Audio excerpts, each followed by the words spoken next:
ایک be be مسئلہ پوچھنے آئی، بڑا پریشان کر گئی. لوگوں نے کہا حضور بی بی؟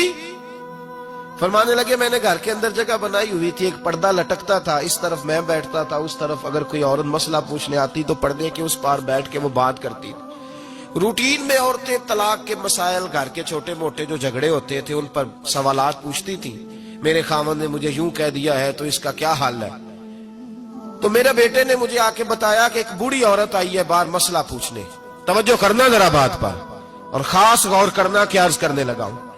فرماتے میرے بیٹے نے بتایا کہ ابا جی بوڑھی سی عورت ہے، وہ کہتی ہے میں نے امام صاحب سے سوال پوچھنا ہے. فرماتے پردے کے پیچھے بٹھایا، میں بھی بیٹھ گیا تو بی بی آئی اور جچے تلے لفظوں میں فٹافٹ اس نے بات شروع کر دی. عورت کو حکم ہے غیر محرم سے بات کرے تو میٹھے انداز میں نہ کرے، میٹھے انداز میں. مرد کے لیے بھی حکم ہے بیویوں سے گفتگو کرے تو اس طرح کے جملوں میں نہ کرے جس سے توجہ پیدا ہو، موٹی سی دو حرفی بات کرے. یہ سارے میرے بھائی ان چیزوں کا دھیان رکھا کرے. عورت غیر محرم کے ساتھ میٹھی گفتگو کرنا، دلوں میں کجی پیدا ہو، یہ منع ہے.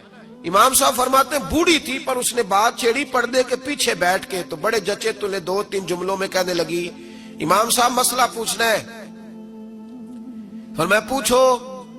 کہتے میں بڑا تیار تھا اور میں اللہ نے بڑا علم سے انہیں نوازا تھا. کہتے میں پریشان کبھی نہیں ہوا تھا، لیکن یہ بی بی پریشان کر گئی.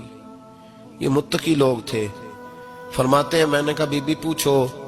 کہنے لگی حضور میں نا محنت کی کمائی سے روٹی کھاتی ہوں، چرخہ رکھا ہوا ہے، سوت کاٹ کے اس کی کمائی کھاتی ہوں، سارا دن مزدوری کرتی ہوں، کبھی کبھی کام رہ جاتا ہے تو 14ویں کے چاند کی روشنی میں چھت پہ بیٹھ جاتی ہوں تو چرخہ کاٹتی ہوں.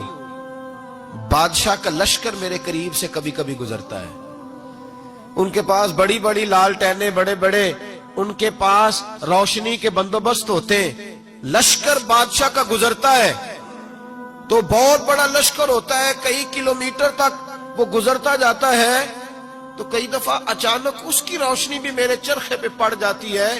مسئلہ یہ پوچھنا ہے کہ اس روشنی میں جو میں سوت کاٹتی ہوں اس کی کمائی میرے لیے حلال ہے کہ حرام ہے؟